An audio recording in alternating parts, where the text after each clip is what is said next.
datang di podcast Kelompok 5. Saya Tiani sebagai host.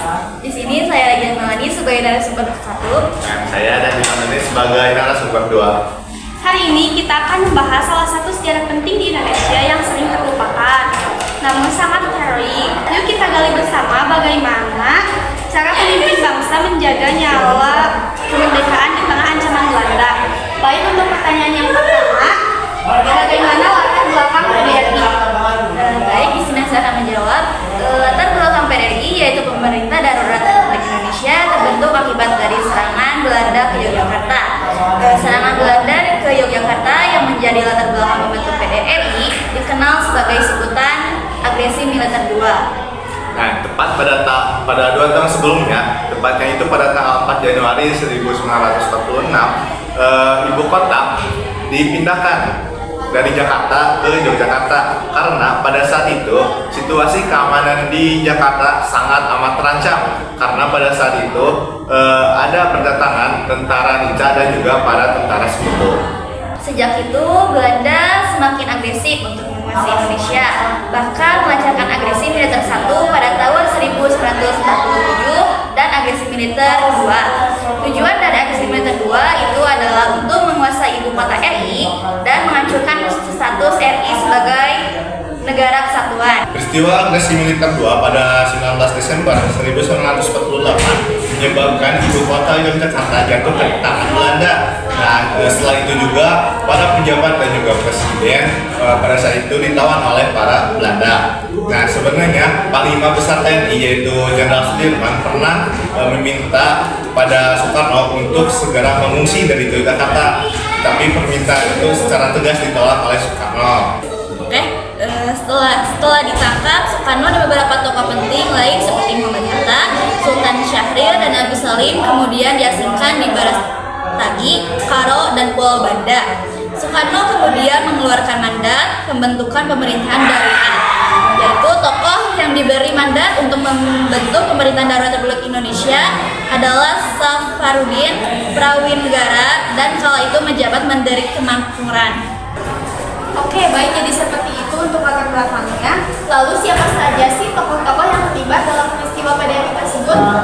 Baik, untuk tokohnya itu yang pertama ada Syarifuddin Prawinegara. Nah, berdasarkan mandat yang diterima dari pemerintahan pusat, Syarifuddin Prawinegara dan juga pejabat yang lainnya mendirikan pemerintahan darurat Republik Indonesia di Bukit Tinggi yang berada di Sumatera Barat.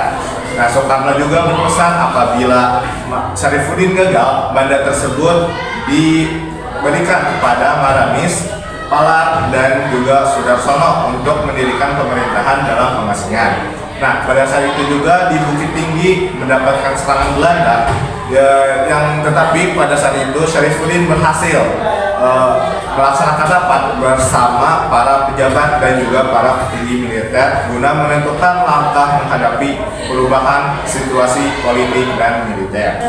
Adapun tokoh lain yang terlibat yaitu yang pertama Teuku Muhammad Hasan, Mr. Lukman Hakim, dan Kolonel Hidayat dan lain sebagainya seperti itu. Baik, bagaimana tantangan dan strategi dari peristiwa tersebut?